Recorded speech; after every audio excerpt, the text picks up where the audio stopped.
What have I got?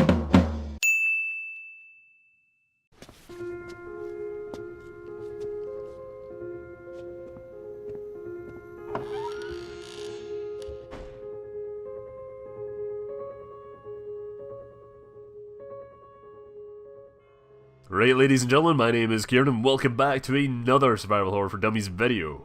By the way, the reason why I call Survival Horror for Dummies what it is actually because it was originally like a gameplay series I did on the channel a while back. I played like Resident Evil 7 and Resident Evil Silent Hill 4, and it was originally just going to be like this gameplay series where I'm just playing brand new or just playing individual survival horror games for the channel, letting people know about it. Just funny videos.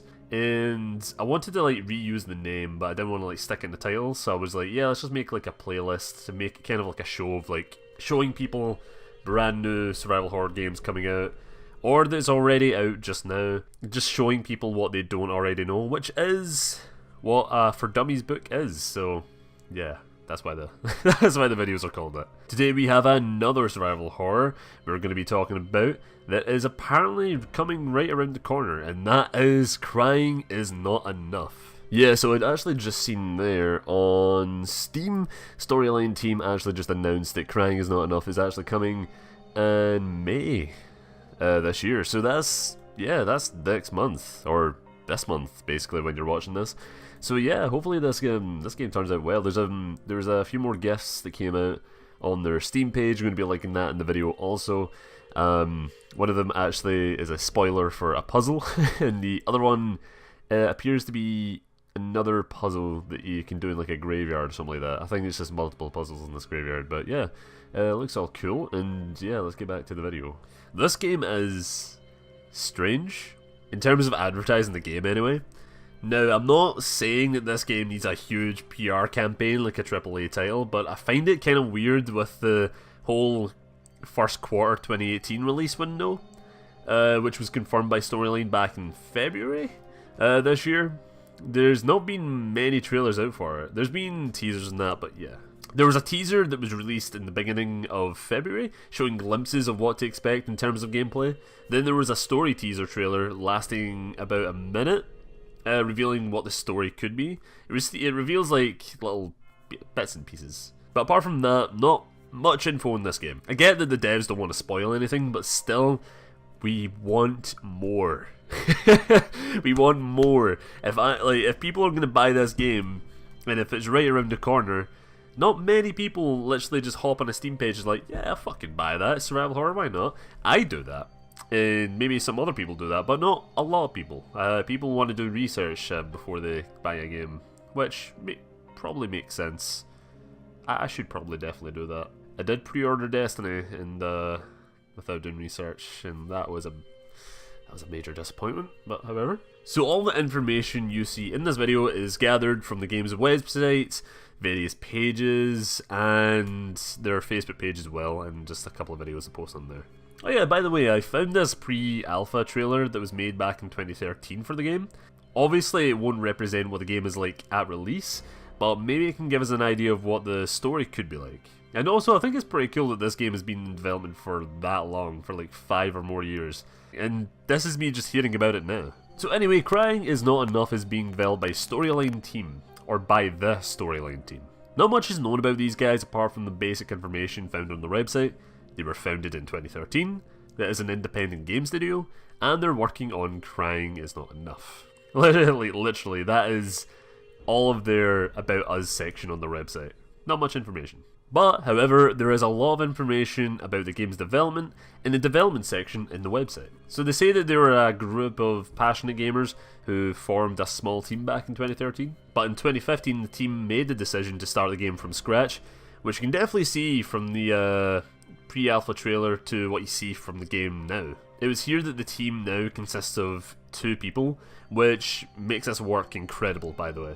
But you can definitely tell that the change in styles and all that between the pre-alpha and the current day, maybe a few people dropped off the team because they were like, yeah, we don't want to work on that sort of project. I'm not too sure, there's not really much information about what happened behind the scenes. Looking at the short gameplay clips of this game and knowing that the work came from 2 people is It is truly incredible, to be honest. Anyway, let's move on to this story. Crying Is Not Enough follows the story of a 35-year-old Jacob Helton.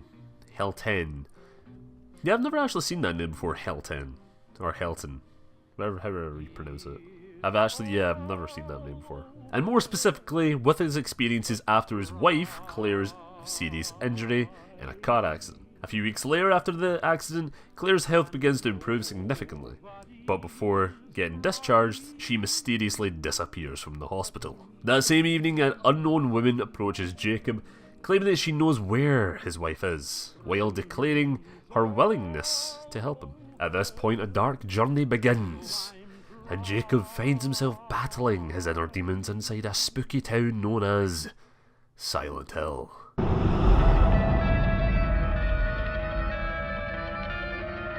yeah, that's not true. Don't worry. This definitely isn't secretly Silent Hills. I hope it was, but it isn't.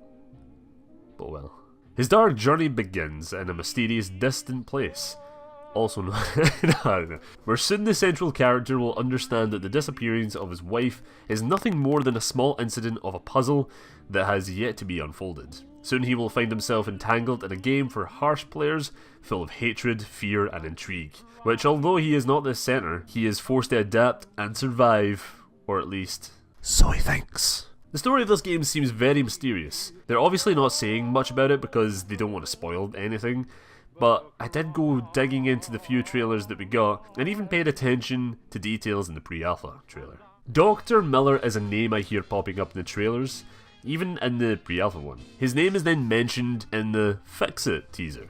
Dr. Miller appears to be the main doctor for Jacob's wife Claire when she is residing in the hospital. My guess is that Miller is probably responsible for Claire's disappearance, but I wouldn't call him the main antagonist just yet because in the Fix It trailer, a Dr. Robert left a voicemail telling a Dr. Barter that because he has lost faith in his life-changing work, it makes him dangerous, just like Dr. Miller.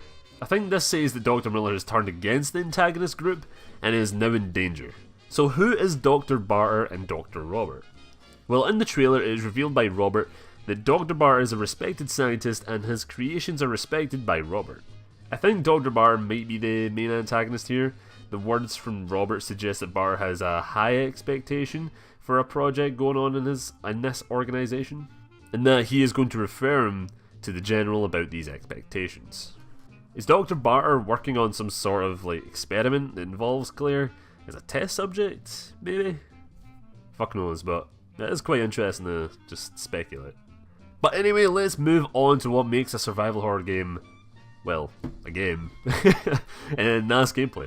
Crying is a third-person, over-the-shoulder game where the player will face Resident Evil Revelations 2 type enemies using various weapons and other survival mechanisms. I wonder if they'll use a stealth mechanic similar to Evil Within 2, where you can sneak out of almost every situation. The player will have to solve various puzzles in order to progress through the unfolding story. Now again, we've only had a few glimpses of gameplay here. The game feels similar to the recent Silent Hill games in Alan Wake, accompanied by Resident Evil 4's style of third-person perspective, that being over the shoulder. The player carries around a torch in some gameplay clips with a minimalistic HUD. The only icons appearing on screen is an ammo indicator, and what appears to be a radiation meter, or maybe the radiation meter is in the middle, and the surrounding circle is the health bar? Maybe, but I think this tells us a few things to expect from the game. I think the setting will be in a radiation-filled town, sort of like Chernobyl. Maybe after an experiment by Dr. Barter goes wrong, probably. And in some parts of the town, the radiation is worse than other parts. Maybe you can obtain health packs for the radiation, because if you leave it unattended, it will chip away your health. And maybe to get into these sort of different areas, you need a different radiation suit, or maybe you have some kind of injection that makes you immune to it for a certain amount of time. You do pick up a dirty syringe in one of the short clips, so maybe that's used for something. I don't know. This gameplay feature would be cool, but everything at this point is just speculation and not confirmed. So let's talk about my favourite part of survival horror games, and that is the guns, the weapons, the shit you kill things with. And we've only seen two so far. Jacob appears to have a pistol and one small clip, and only having 6 bullets. It's quite a small magazine, but oh well, that makes him more stressing, with only 6 bullets to take down an enemy during a fight before the reloading and allowing the fucker to pounce on you. The second gun we see is a pump action shotgun, with 5 shells being used before reloading. This is all we've seen in action so far, but let's talk about the enemy you see in the shotgun clip. Before I said these things look sort of like something you would see at Resident Evil Revelations 2, and to be fair, they actually do. These enemies appear to move fast from what we seen from that one split second before he's blown away by the shotty. Like I said, not much to say in terms of enemies, but apart from this, we don't really see much. I think these enemies will work the same way like the standard ones in Evil Within 2, and will just be the basic enemies of the game. I really hope there's a lot of variety and all that, but it depends on what the game's setting is that influences the variety of enemies. If it's like an infection kind of thing, like radiation influenced, then yeah, I can see kind of like fucked up monsters, kind of like what you would see in like a game like Fallout or Metro. After looking at all this, I can't help but get a little bit excited for this game. It looks like it has the potential to be a great survival horror game, just from the looks alone. The game feels like a Silent Hill / Resident Evil game, which is what they might be going for, who knows. I hope they make like a dev blog or something like that to let us know who they are and what they're trying to achieve with this game. Because I love watching, I actually love watching dev blogs. I love watching behind the scenes stuff. That's why I always kind of want like collector's editions of games, because they do show the behind the scenes stuff. And to be honest, that's my kind of like favourite part about Bethesda Game Studios. Like, I really loved watching like the making of Fallout 3, the making of Fallout New Vegas, the making of Oblivion, the making of Skyrim. But they didn't, I don't think they did one for Fallout 4, which is quite disappointing. But yeah, as I said before, this game looks very promising, and just reading from what they have said in the website, they have put a lot of work into this project and stuck through many problems, financially and physically. I just want to say this to the storyline team, I am really excited to see more of this project and I cannot wait for the release of this game. I'll definitely be promoting it on this channel.